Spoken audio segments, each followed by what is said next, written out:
So we'll officially call the meeting to order, and we'll start out with our superintendent. Yes, sir. I'm assuming we're going to go ahead and jump to agenda item number 2. Yep. Okay. We wanted to go ahead and provide a quick update in regards to fiscal year 25, and particularly one of the major assumptions or drivers, which is take a look at average daily attendance, or what we refer to as ADA.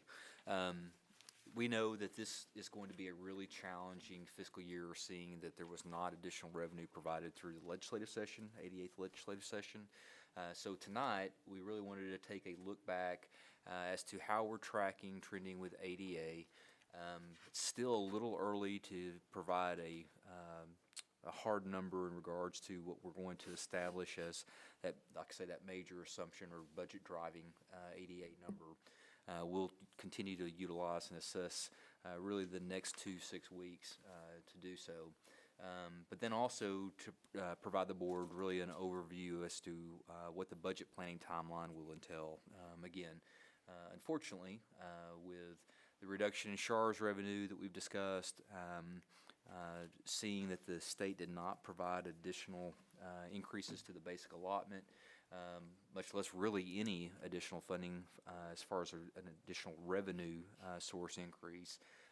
This one's going to be a pretty challenging fiscal year budget to put together. So with that, I'll turn it over to Renee and Tiffany, and like I say, we'll talk through what we're looking at from an ADA standpoint and then a timeline standpoint. Well, as the board has heard many times before, the current budget that we're in, we built the budget around 94,200 expected average daily attendance. Snapshot enrollment back in October was 101,000. So you would think that if we had about a 94% attendance rate, that we would be hitting that. And just as I know, tax collections, which again drives about 57% of our general fund revenue, is coming in the way it normally comes in, so there's not an issue there. We need a good 6 weeks under our belt for us to see what kind of trends we're seeing for this school year, right? 1 6-week period doesn't really tell you much, but now we have 3 under our belt. The first 6-week period, we actually came in above our projection of the 94,200, just barely. I forget, it was 94,283, something like that. But then the second and third 6 weeks, they came in below our estimate. So we have dropped in those numbers into our state funding template, which estimates what our state revenue is going to be, all student counts. So right now, because of the increase in students in our comp ed counts, depending on what tier they're in, there are 5 tiers, there doesn't appear to be much in the way of a lot of variation in our expected state revenue, at least right now, because weighted student funding helps to offset any kind of reduction in refined ADA. So we're not going to see a big drop in state revenue, at least from BE number 2, which the board will consider for adoption at the regularly scheduled meeting in this month.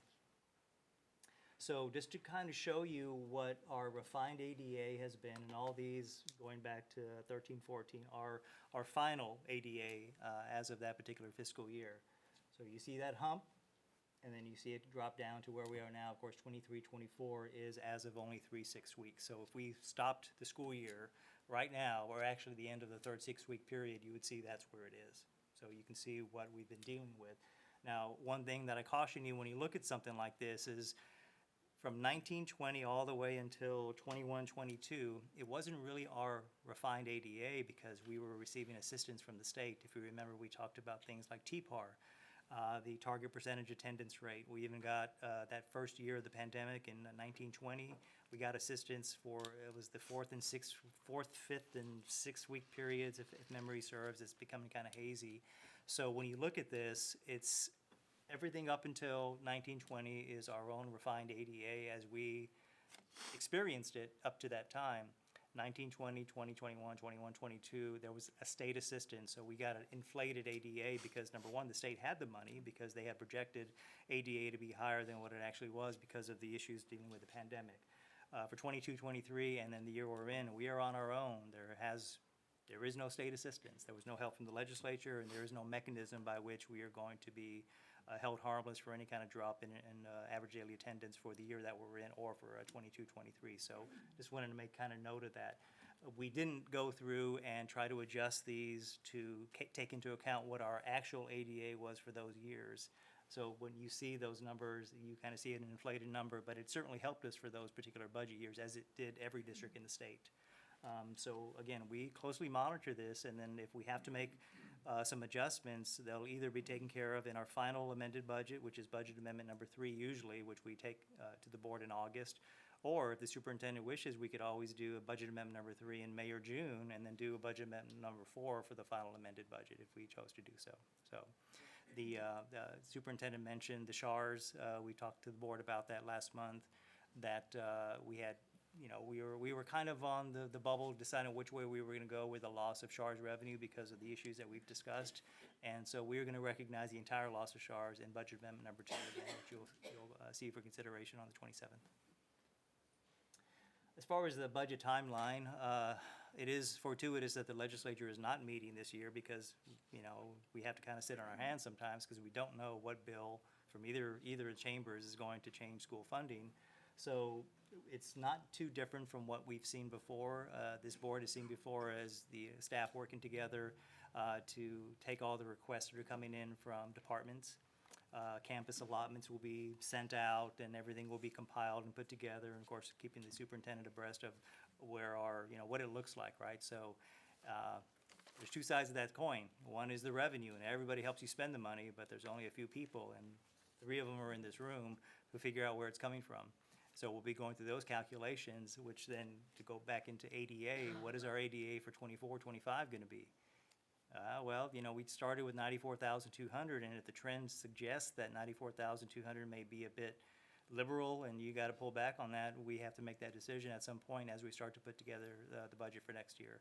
Things like tax rates and those other kinds of things all take care of themselves because of House Bill 3 with setting our MCR and those other kinds of things. Taxable values are another thing. We'll get probably an early estimate from Bexar County in April about what they're seeing as far as an increase in property values, which would include the $100,000 homestead exemption. So last year it didn't because nobody had voted yet, right? So now we know that the $100,000 homestead exemption is embedded in the numbers, so we'll see what kind of increase in property values we're going to see for this next year. So we get a sense of it when everybody gets that little postcard in the mail sometime about March or April that tells you what your expected appraised value is going to be. And, you know, for even if you don't live in the district, I think within Bexar County, if you see an increase in the appraised value, you can kind of, you know, thumb it and say, oh, we're probably going to get somewhere between an 8 and 12% increase in property values. We just don't know. So we are in that stage now of budget building and trying to accommodate all the requests that are coming in. Of course, senior staff working with the superintendent will see what we can include in the 24-25 budget. To put a finer point on it, as you know, ESSER is ending in September of this year.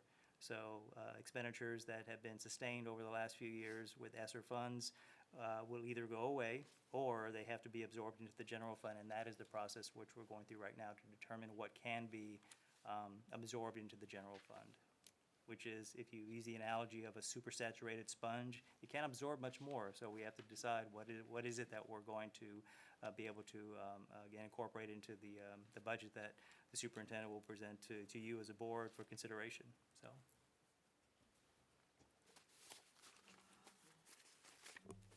So just a couple takeaways. From an ADA standpoint, looking at, again, at fiscal year 25, anticipate probably in and around 94,000 without committing to a hard number this evening. That's where we feel like that we'll probably end up landing and establishing, like I say, from a revenue estimate point going forward. We mentioned SHARs. We'll have to plan accordingly with the SHARs changes, particularly in reimbursable expenditures that we're submitting that thus are, like I say, a revenue source. The ESSER positions we're going through with a fine tooth comb as we speak, along with growth and improvement packages. The growth and improvement packages, as articulated with the cabinet this morning, I mean, it's going to be pretty slim. We're going to have to really exercise prioritization and need and being very deliberate and intentional. And this will, of course, be articulated with the full leadership team, principals, directors on Thursday as well. Unfortunately, again, we're not going to see a really increase in state revenue, i.e. to the basic allotment, as a result of really inaction from this past legislative session. Seeing that we'll be gearing up and starting a new legislative session, i.e. the 89th, right at about 11 months, I anticipate that undoubtedly school finance will be taken up along with, more than likely, coupled with school choice once again. So we're preparing to start those conversations all over again, but we know that fiscal year 25 and what we'll be presenting here in the coming months is going to be pretty tight, and it's going to be pretty tough. Again, like I say, without any additional revenue and pretty flat ADA projections. You see the calendar. One of the things, the big linchpins to the budget, obviously, is looking at any type of compensation plan. So we hope to have that before you for consideration the months of May and finalized in June. We do feel like and recognize that it's important for employees to know and for us to be able to communicate in advance. Seeing that this is not a legislative year, it is a little bit of an advantage in the sense that we don't have to really sit back and try to wait and guess what's going to happen in Austin as a result.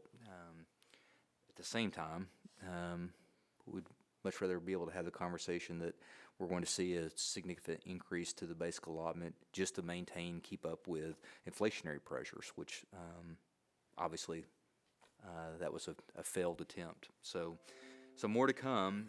We can try to answer any questions in regards to the calendar, the budget process, and or the establishment of ADA that the board may have. Good, thank you. Trustee Freeman? Thank you, Mr. Blunt. I have about 3 questions, if you may. One, regarding the ADA.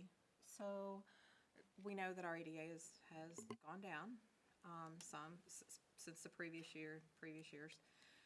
What are we doing? What I don't see in this report is the percent absenteeism.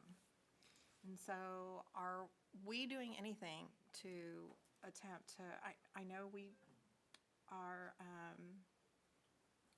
some of our staff at our schools, call kids and whatever, but are we doing anything to attempt to increase our absenteeism? Or not increase or decrease the absenteeism? It's incentives, et cetera. Well, anything that we could, or do we know why? Sometimes it is transportation that kids are having problems with, or I know at one time we found that there was some health issues that our nurses are doing more procedures that kids used to stay home for, nebulizers or whatever, and sometimes we added that into the day. Are we looking at that? And if not, then. So we receive weekly reports in regards to campus attendance. I'll let Ray, because I know he's working with campus principals. I will say that I think that this has been a change coming back from COVID, that we're not quite experiencing the same attendance rates that we were prior to COVID, obviously. I think that also this is the time of year we've got to be a little bit careful, because we obviously don't want students and or staff coming to school, coming to work ill. So from an attendance incentive standpoint, I think that there can be some things that we can put in place, but we just want to be careful about not sending a wrong message and potentially causing a real problem. So if it's all right, I'll let Ray speak to the conversations with principals. So the decrease actually was very noticeable post-COVID. I mean, when we came back, we've not gotten back to where we used to be. And so recognizing that, and we had already noticed even a little bit before that, and so we took more of a philosophical, prior to Dr. Kraft getting here, approach to attendance, where it being punitive, and I'm looking at Ms. Aldana, where some of us administrators spent days in court, and that never really seemed to help. We changed our philosophical approach to be more proactive. And so we started working multi-departments. Our truancy specialist became student attendance liaison, and now work with the whole language department. And so we try to focus on what the issue is that they're being absent. So we're bringing in other agencies to either connect the electricity, help them with clothes, that type of thing. And so we've seen some in pockets of improvement throughout the district. You mentioned transportation. Yes, we have Currently, at some of our elementary schools, we provided them a Suburban to go pick up kids. And so wherever we see that need, we're trying to get creative. We've always continued, we always had and will continue with the incentives that Dr. Kraft spoke about, from the good old, bike and attendance, parties and so forth that we've had. Even at secondary, we extended that right before COVID and continued post-COVID with that. Social media as well, in terms of anything and everything that we can advertise to recognize students.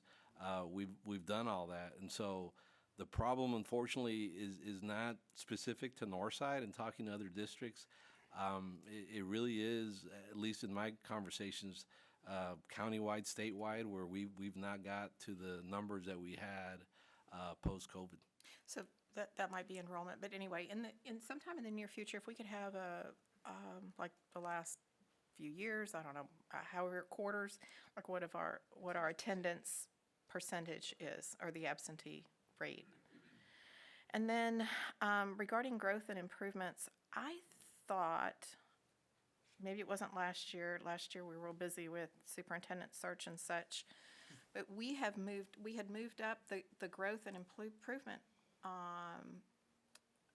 timeline so that we could get a head start on interviewing teachers, et cetera. So are we doing anything like that?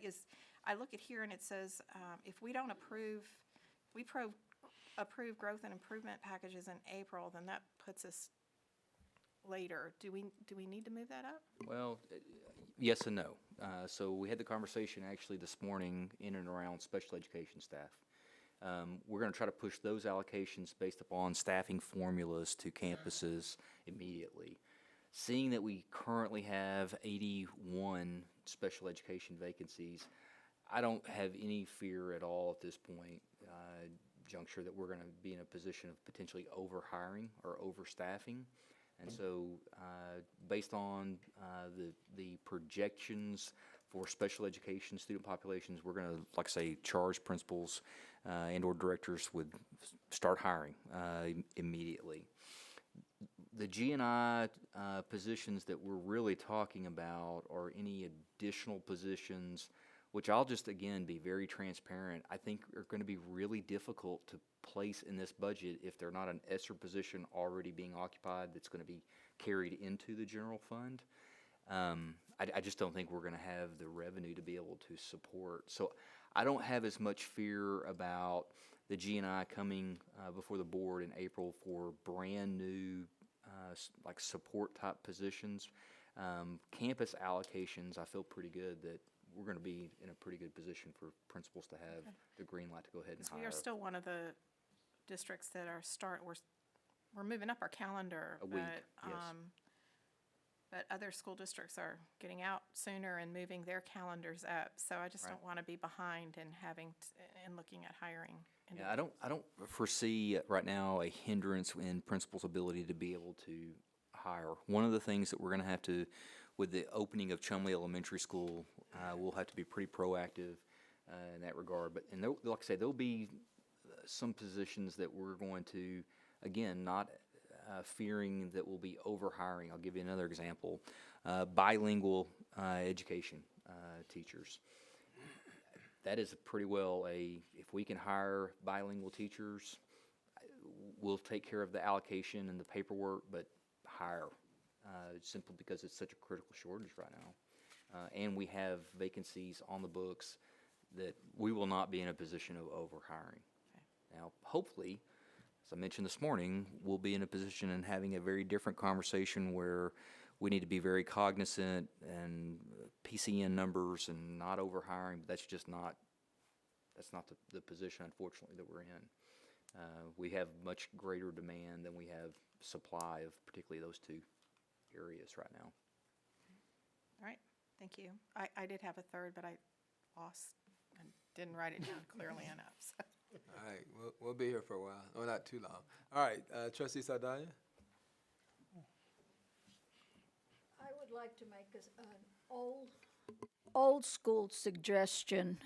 At one time when I was a teacher, we talked to the kids. We literally spent time talking to them, explaining It's not that, quote, it's the money, that's why we're always after y'all. But this year, I think we need to talk to kids, and I think we need to tell them, this is what's going on. You know, we didn't get any money from the state. We haven't gotten any. It's been since 19 that we've been operating under basically the same amount of money from the state. And now we're at a point that, are we going to have to release teachers? Are we going to have to cut some programs? You know, these are some of the things that may come up if we don't get more funding. And so maybe it's time for us, particularly when we're talking, and I don't know where the absences are, so that would be good for, you know, what Karen was asking for. But we can talk to high school kids. We can explain it to them. And I think social studies classes are the right place to do it, you know. But I know that you would have to talk to all the principals and make sure that everybody understands the funding process. But maybe it's time for us to bring it up publicly and bring it up to our parents and bring it up to the kids and say, look, you know, this is all about for you. If we don't get more funding, we're going to have to cut programs that you all enjoy. And so I'm just suggesting that maybe we go back to doing some old school recruiting for kids to come to school. All right, Trustee Lopez? Thank you. And I just want to remind you, and I guess just remind me, we're talking right now. This is just a level at this point. We're just talking about this is what it could be. We're forecasting. We're not saying anything is final.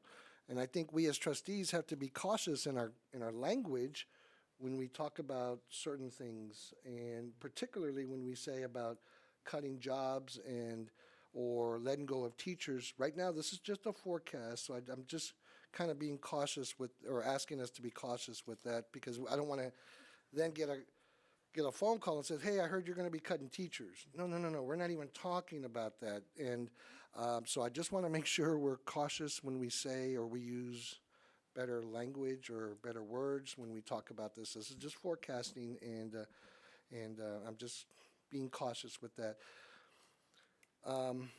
One thing, that was just a comment.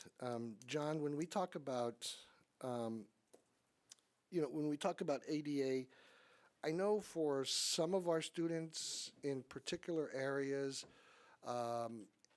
attendance is a problem, and it's not so much because of,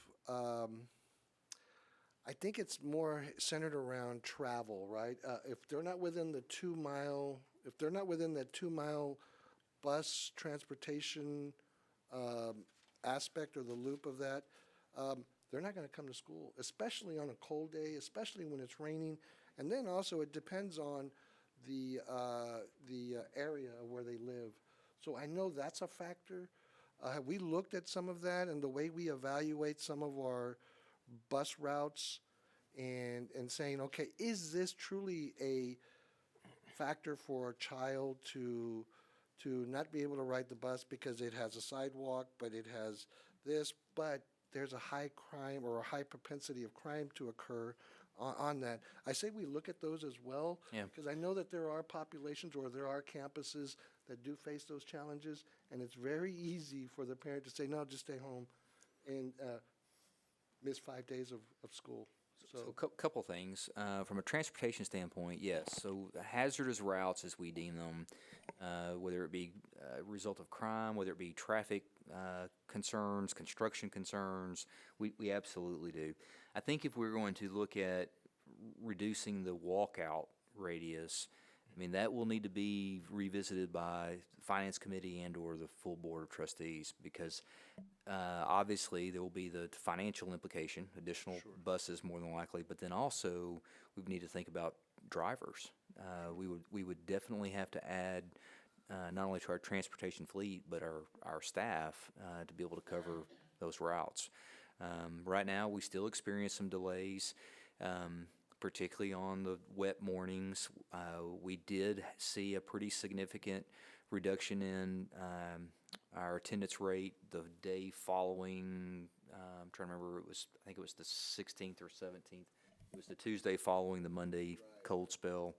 It picked back up that Wednesday, but I want to say our attendance rate for the district was around 69% that Tuesday. I want to say it was the 16th of January, but so this is the time of year, unfortunately, with flu, with illness, but then also cold weather, inclement weather.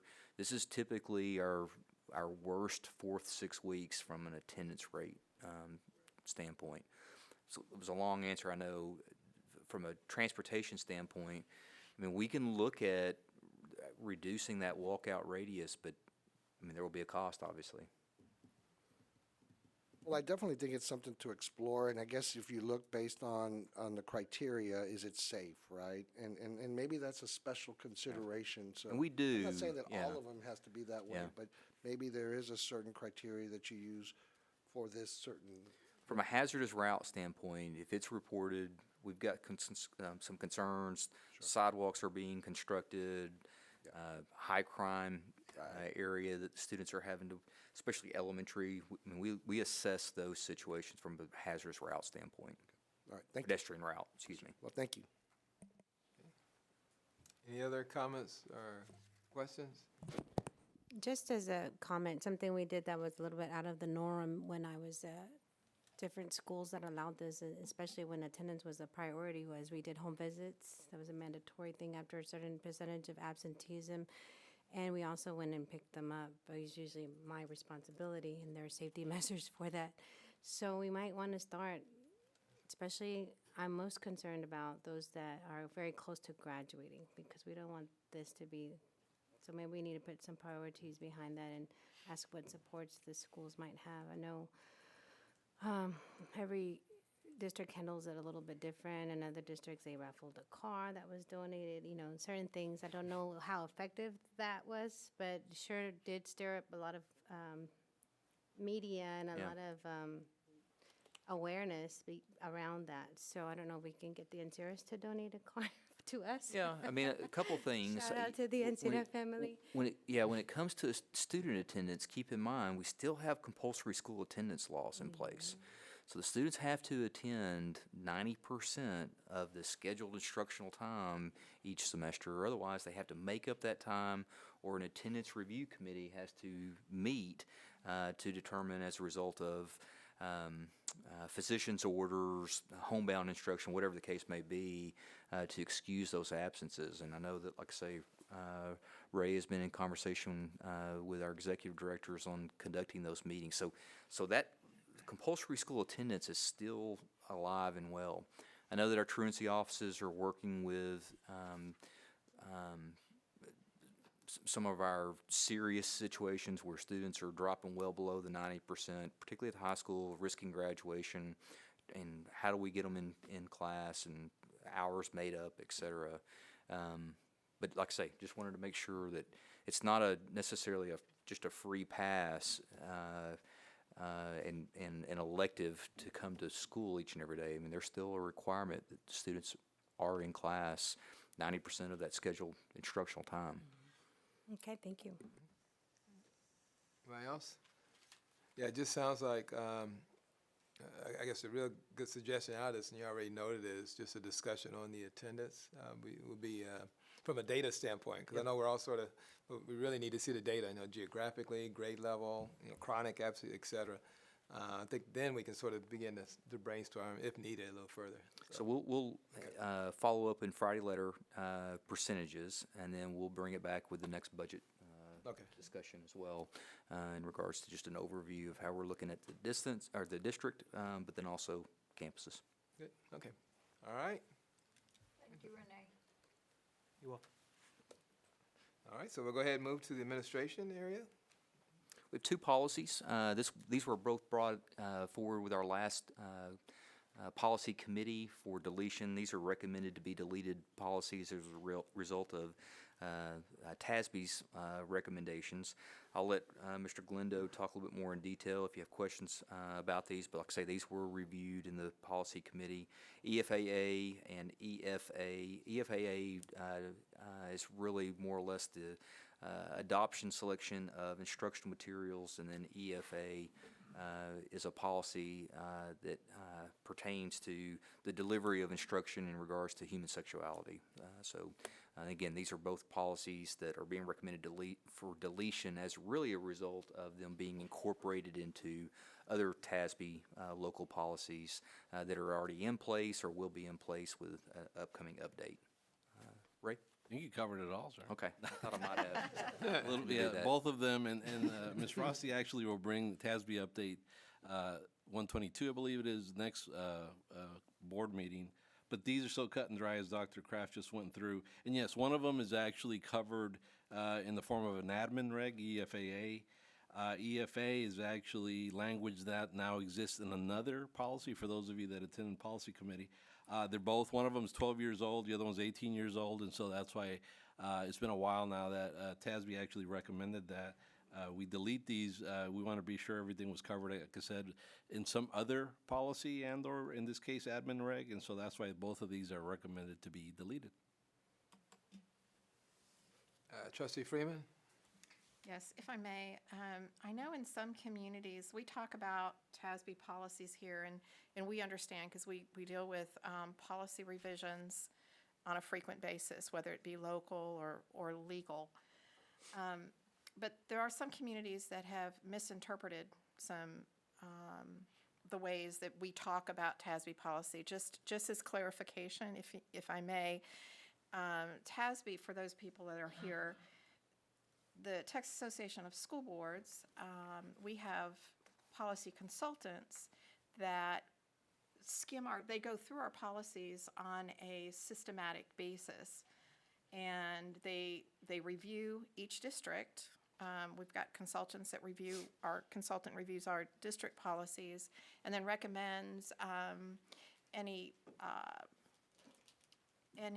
modifications based on our legal policies, based on law. So sometimes when TASB suggests legal policy, it is just a reflection of what's happened at the legislature. So TASB is not, I guess what I want to emphasize here for some of the people who are listening, is that TASB doesn't just pull policies out of thin air and this is what you have to do, or it's not a governing body over this, over school districts. It's just helping us look at our policy in relationship to what's happened on the legal side, happened in the legislature. Good point. Thank you. Good. Any other comments, questions? Now remind us, this one's scheduled for, We need approval tonight if possible. okay, so it's a little different how we do some, okay, good. So, yeah, so we want to take them in order.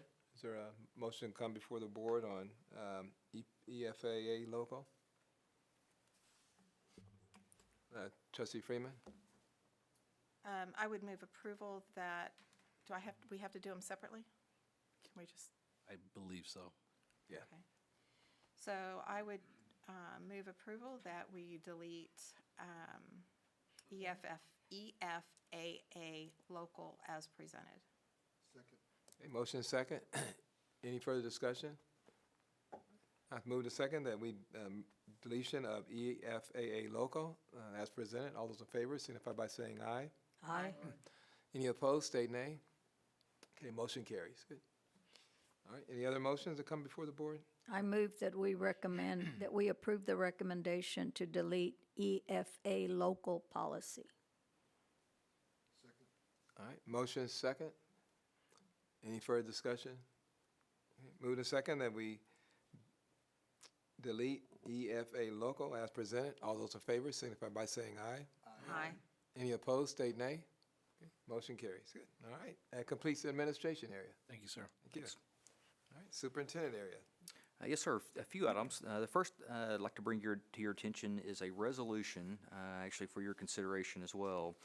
in regards to support of a fair, transparent academic accountability system, one that accurately portrays the progress, actual progress, growth of our students.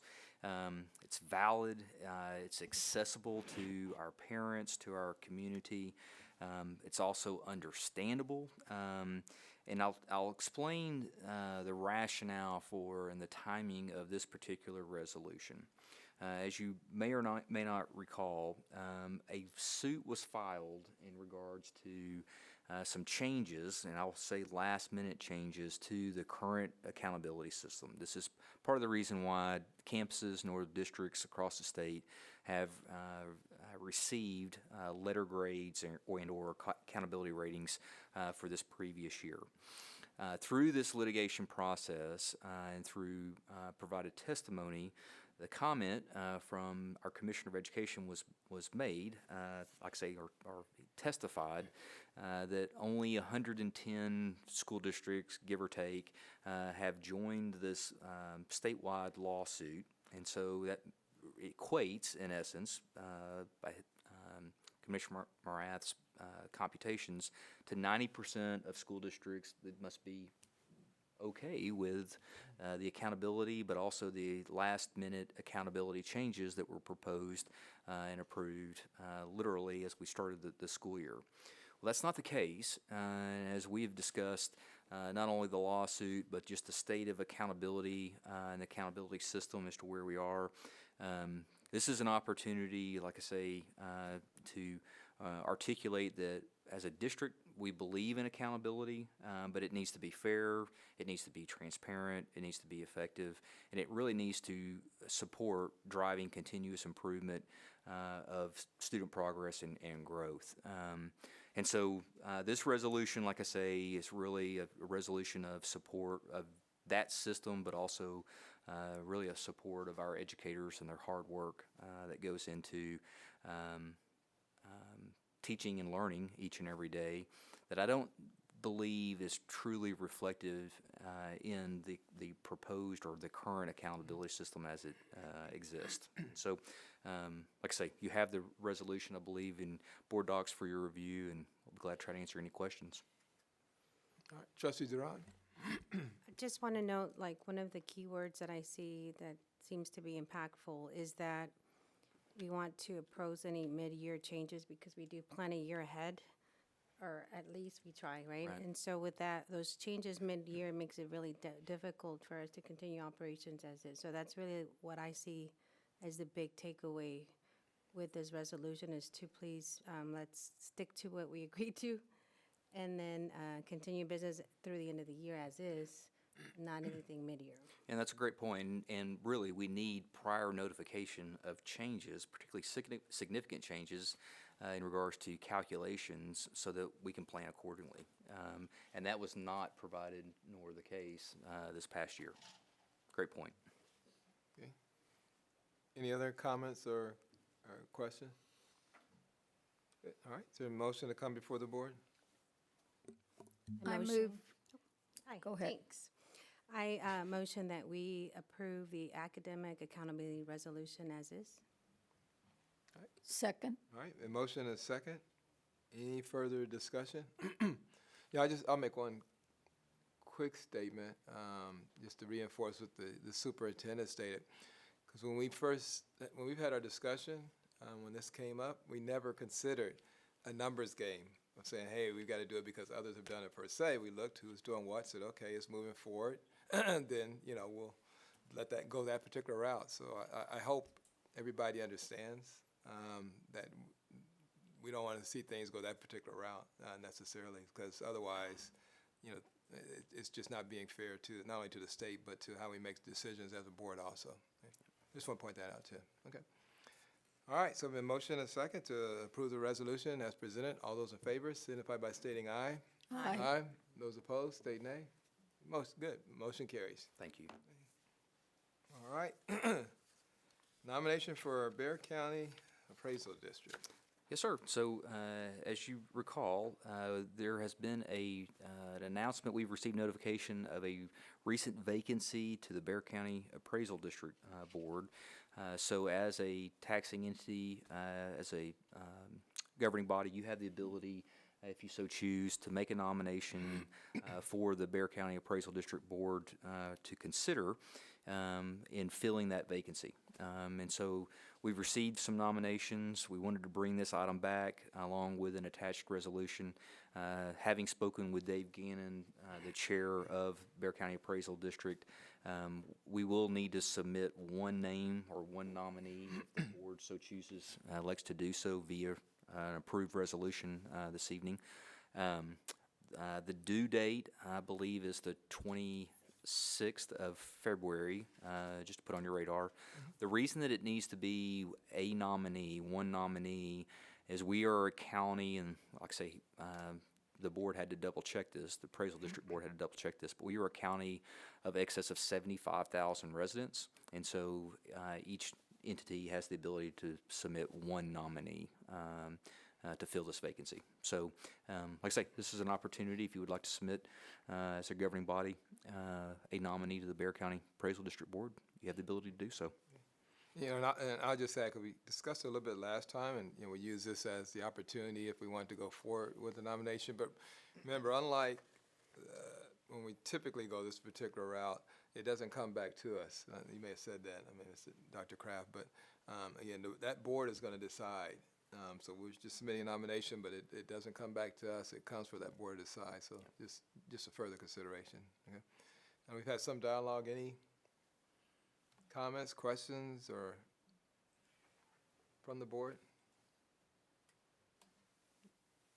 Trustee Freeman. Yes, so I know we were asked to submit who we thought we were going to nominate, or we had given consideration to Monica. I have since rethought that, and I've not spoken to this person, so don't know whether they're willing to serve or not, but I'd like us to give consideration to Genevieve Sugalski. She is our, I don't know if you'd call it director, but she's the leader of Rooted, which is an organization that promotes what we do in public schools. And she works, it's grassroots. It's not a paid position that she has. She works through our PTAs. She has a goal, I think. I know in some school districts, and I don't know where she is, quite honestly, in Northside, but there's some identification of one person in each school that she can contact regarding just things that are going on, good things that are going on in public school. And so I think that gives her an opportunity where she knows a lot of people across Bexar County in working with people, and she also knows community, and she talks with organizations. So I think this would be a good person for us to nominate. Okay.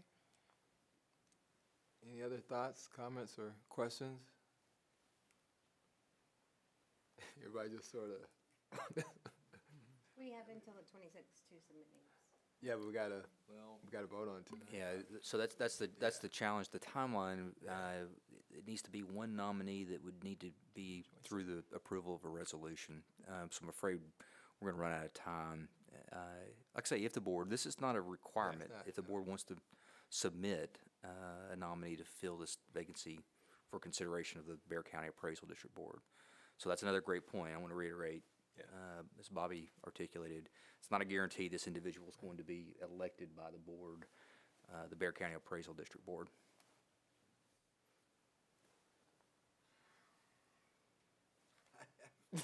I'm looking at y'all. All right, I think we do want to submit a nominee. The other thing I'll add, and then, you know, I would, you know, go ahead and take the motion, et cetera, but and I don't want to speak for another board. You can never do that per se, but if I was another board, you know, remember one thing they'll look at, they'll probably look broadly per se, and I mean by that, you know, we've already sort of got somebody that we had nominated before on there, et cetera. So if it was pure to us, I would hesitate per se, but if it's somebody who had a broader Bear County perspective, and I just thought about that when I was driving down, thinking about this, it may be more appealing per se. So I'll just add that as a further thought based on our past conversations. All right? Again, I have not talked to this person, so I don't know Well- if she's even willing to serve in this capacity. So I don't know if we should even talk about a secondary person here, because if she decides she doesn't, I think she would. She's got a servant heart, so I think she would do it, but I just wonder if we should have just somebody else in mind, because this is our last board meeting before the 26th. What was the name you gave us? The ones we were talking about last time? Yeah, last time, the names that had been mentioned, we talked about Katie Reed, Melissa Chumbley, Joseph Medina, and we had one more, Bradley. Hamner, yes. Hamner. Brian Hamner. Brian, I'm bad on names, Brian. So let me offer up a person, and I haven't talked to him either, but maybe Ruben Martinez.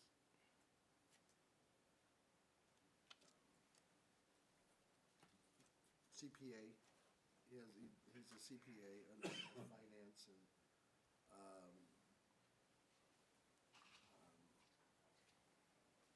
I think he's on our NISD leadership. He was one of my recommendations.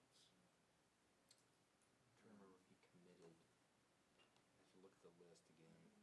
They met I think they just recently met, right? yesterday. Yeah. But he was one. Renee, is that, do you remember, is Ruben Martinez part of Northside Leadership?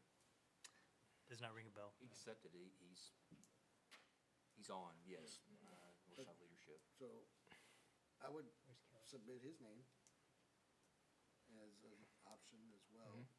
Again, All right, go ahead. What- Why don't we go with the two, Yes. I guess submit this name, and if she says no, then we'll ask this one. All right, very And good. if he says no, then we're back to the drawing board. No. Thank you. Your president likes to spread things out, so I give you that opportunity. Anyway, yes, any other comments? Well, then, trustee Zidane, you want to make a motion? What's her name? Genevieve Sugalski. I move that we nominate Genevieve Subowski as our nominee, and Mr. Ruben Martinez as an alternate if we need a second person. All right, do you have a second? second. All right, thank you. All right, so any further discussion? Now, it's been moved and seconded that we approve Genevieve Zavosky as our first candidate, and she's does not accept, then we have Ruben Martinez as the next candidate. All those in favor signify by stating aye. Aye. Those opposed? Great, okay. And I'll reach out to Genevieve, and just to confirm that she is interested in serving, let her know kind of the lay of the land. And if she's not, then we'll reach out to Mr. Martinez, and then we'll submit the resolution. All right, next we have the overview from San Antonio to Washington, D.C. So Mr. Lopez and Kelly Rosti, who she's actually at a Bear County Education Coalition legislative event this evening, otherwise she'd be with us, had the opportunity to join the group on the SA to DC visit. I know that they had some pretty productive congressional visits, so wanted to just very briefly allow Mr. Lopez to kind of recap what those visits and what the trip entailed, and really, as importantly, the relationships that were forged. Thank you, Dr. Kraft. And this will be 5 minutes, but, my priority, or the priority that was given to me when first having the ability to go ahead and do the SA to DC trip, I really took a lot of into consideration what you all were asking for, and really trying to prioritize our issues, as well as those within the community in Bear County. And so we had the event, and in my mind, I saw it being my first time. I really enjoyed the opportunity to work with not only just other school districts, but as well as our universities and our Alamo colleges, leaders, trustees, and then even working with our Chamber of Commerce, the San Antonio, the Hispanic, and some of the other Chamber of Commerces. I didn't meet them all. But then also working with our contractors, our biomed field, our medical, our science industry, medical science industry. So it was a group of companies and, education leaders and all of those, all in the interest of bringing back dollars to San Antonio or to Bexar County. Some of the topics that we did talk about was public education, higher education, academic health, and academic health centers, and workforce development. And I will tell you this, that, the San Antonio Chamber of Commerce president, Mario Barrera, was really instrumental in putting all of this together. This was one of his priorities, was public education and workforce development. And he wanted to make sure that we focused on that and that we talked about that and that we had every opportunity to meet with our elected officials. I will tell you that we did have a chance to meet with Congressman Cuellar. We also met with Tony Gonzalez. There were some staff members that we met with. Joaquin Castro, we met with his staff members. And most importantly, we were able to decide, or we were able to ask for and support our legislative agenda when it came to public education, and those were the Individual with Disabilities Act. We also were asking for more dollars for K-12 education, Title I dollars. We were also really pushing for troops to teachers, that aspect of being able to try to fill the gap and try to help us recruit teachers so we can, staff our schools. One of the other ones was having to do more with public service loans, relieving the student loans for our teachers. So we were really pushing for those type issues that we know that would make it a little bit easier as far as for teachers when they would have their loans forgiven. So we were pushing for those, more dollars or more opportunities that would allow for that. One of the other areas that we supported was STEM. Bobby, I know that's a very passionate program for you. We were pushing more for that as well and more dollars and to continue to grow those aspects when it came to the, more women, young women being more into the science and engineering programs. So those were all good programs that we focused on and we advocated for. We were very clear in our ask. We said, please support these fundings and fight any legislation that would not support that. So those were very specific. I felt we got our message across. And one of the other things that I'll mention before, we did go in there, and it was very good to know, and I know when I talked to John, and I did talk with Mario, one of the things that I was really trying to focus on was our SHARs. As you know, we have that shortage. So through Dr. Aquino, the SAISD superintendent, he was he was very close to Senator Michael Bennett. He was able to get us a meeting with him, and there were no promises as usual. There was no promises, hey, we'll listen to you, we'll get back to you, send us some information. But that was very key for us, and it just so happened we were going to meet with his chief of staff, but then the senator came out, and he got to hear us, and he talked to us and said, you know what, I remember, back in Colorado, all his stories. So a lot of it was it was fruitful. It was fruitful for us to be there. It was beneficial for us to be there, especially as elected officials, because the elected officials wanted to hear from other elected officials. So that was key. We weren't promised anything, like I said, but that was key. That was very important, and he said he would talk to Senator Cornyn. We did talk to Senator Cornyn's office, and we expressed our concerns about the SHARs. That was one. And then one final one that came up, and this was just a last minute, and so I want to give thanks to a couple of individuals on this one. It had to do with the financial aid forms.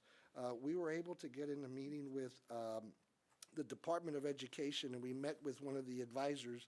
I couldn't tell you the name, but we met with one of the advisors, and we were able to talk about education funding and other dollars that we could use and that would be able to support us as well, right? All these topics. But one of the topics that came up, which I thought was very important, was the financial aid form, the FAFSA form. And that just had happened to come up. We had been hearing that there were issues centered around applying for it. There were some computer issues. And so I just wanted to say thank you to Kelly and also to Mary Libby. You're right here, right? No, I'm sorry. Well, the director, I forgot her name, I'm sorry. Is it Mary Libby? Mary Libby. Yeah, Mary Director Libby, of yeah, Finance. that was correct. I'm sorry. Well, Mary Libby, she was able to get me the information that I needed to provide for the how many students, what the problems were, and how they could fix them. And so we were able to solve some of the problems, but it had more to do with technical issues. And the concern around that centered around if we didn't make it accessible to our kids, then some kids weren't going to apply or they were going to miss. And so that was crucial, especially certain populations of students. So I was thankful for her to allow, to get me that information and as fast as she did, and we were able to present it. It was fruitful, it was beneficial, but like anything else, they say, hey, we don't promise anything, we'll try. So, but that was good. I will say, as a takeaway for me, it was a learning experience. I had a chance to learn to advocate at a congressional level. That was my first time, and I took advantage of it. I got to see our other community leaders and the businesses, so that was good. And they liked seeing us there or seeing someone there from our school districts. So one of the things that I would like to recommend is that next year that we be a part of this again, and that those that have not had a chance to go to DC and advocate, especially a new board member or those that haven't had a chance, I would recommend that one of those individuals would go on our behalf, along with Kelly or Dr. Kraft as well. But it was fruitful, and I thought it was beneficial for us to attend. Now, one of the things I did want to ask is that we have an opportunity for Mario to come in and present his overall view from the Chamber of Commerce, and I wanted to know if you guys would be interested in having that presentation done, and he'll accommodate our schedule. So I just wanted to kind of get an idea of what you guys felt about that, and hear his perspective. So that's a question. So Trustee Freeman? Or should I? Yeah, I find, because I've seen him in other places, and he's very informative. I think Kelly could provide this perspective, I mean, you've summarized it. Be interesting to hear from Kelly's perspective. I don't know about the chamber president coming to talk to us about what the chamber did there. I think your presentation was fine for me, and if we have any additional questions, go to Kelly. That's just my thought on that. Other thoughts? Trustee Duran? Thank you, Gerald, for going to DC and representing us. And I just wanted to kind of follow up with the FAFSA. That was great that you brought that up. There has been a recent change in the FAFSA. This is the result of these. FAFSA's been around for quite a long time, but the application changed, and there are a lot of user end issues. I was in a workshop at our community at San Antonio College with students, and there are hiccups and delays right now that are the quirks of any new application. So it's recently being updated, and that's why there's some glitches still that they're working through. So it's good that they know and that they're hopefully efficiently working on that, because the FAFSA opened up a little bit earlier this year for the same reason. So I'm glad that we're able to provide, at the end of the day, the financial aid report that those students need to get their funding. Any other comments? I'll add one on the question you also had. What my suggestion is our policy and intergovernmental discuss that and sort of, we had the other discussions with legislatures and others that we want to meet with, and as they talk about, hey, here's our schedule, who we need to meet with, I think that'd be the ideal place to talk about that possibility. got a pretty light policy committee meeting following ISO TIA training, so we can add that to the agenda item discussion. Okay, good, well, good. Thanks again, Gerald, for doing that. You know, we sort of knew the importance of having the opportunity to talk to the legislature, and actually, when you're talking, I was also thinking of outside of Texas too, potentially, you know, where we can make those connections. But I hadn't thought about as much as the other interactions you get that you had talked about, with the chambers, the other districts, et cetera. So thanks for doing that again. Yeah, no, and the reality is they were very happy to see us there too. Yeah. Seeing us there, yes, the Kellys and those government relations, but they want to see the elected officials there. And I think at times we got to remember we're there, I mean, we are the voice of the community as well. So I think it's important that we send an elected official as well as a staffer, right? So, Good. Thanks again, Jim, for doing that. Thank you. welcome, thank you. All right. That now takes us to future agenda items. Yes, sir. Just real quickly, on the 20th of February, so this month, just a reminder, we have scheduled ISO as well as a TIA, Teacher Incentive Allotment Update. And then we have changed, like I say, the Policy Committee meeting to immediately follow the ISO TIA training. Again, the ISO training, is just a reminder, is a required training every 2 years for trustees.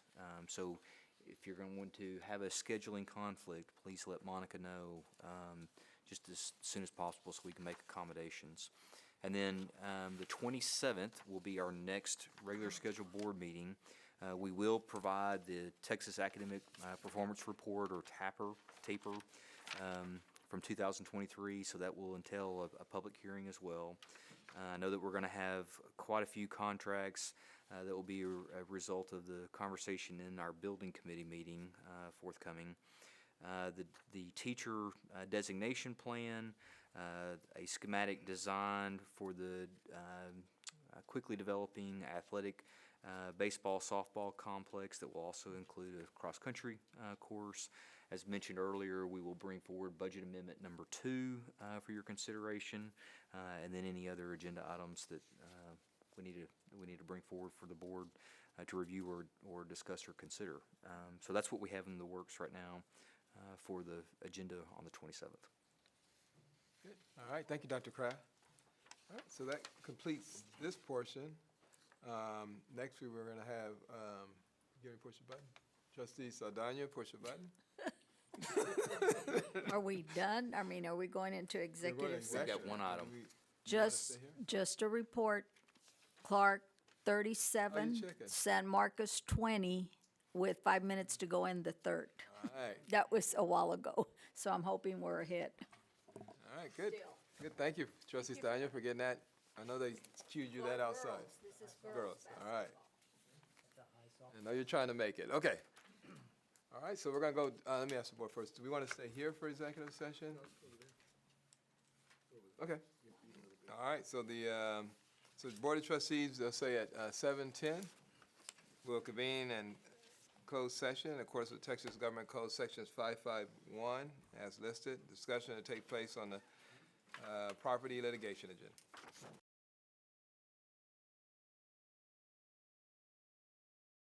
All right, so the Board of Trustees, beginning at 7:20, we'll convene back in open meeting. And the next, the item we had listed on the agenda is a possible approval and adoption of a resolution related to the settlement of the eminent domain proceeding styled as Northside ISD versus LHW Development Company, currently pending in probate court number 1 of Bexar County, Texas. Do I hear a motion? I move that the following resolution be approved and adopted by this board. Resolved that the district's Board of Trustees hereby authorizes the settlement of the eminent domain proceeding styled as cause number 2020 ED 0073, Northside Independent School District versus LHW Development Company et al., pending in probate court number 1 of Bexar County, Texas, and the superintendent and/or his designee is hereby authorized to negotiate and execute any and all documents and take such other actions which he deems necessary or appropriate in his sole discretion to consummate such settlement. I second the motion. Any further discussion? If not, all those in favor signify by saying aye. Aye. Any opposed, state nay. Great. Motion carries. Thank you all. So we'll end our meeting at 7:22 PM.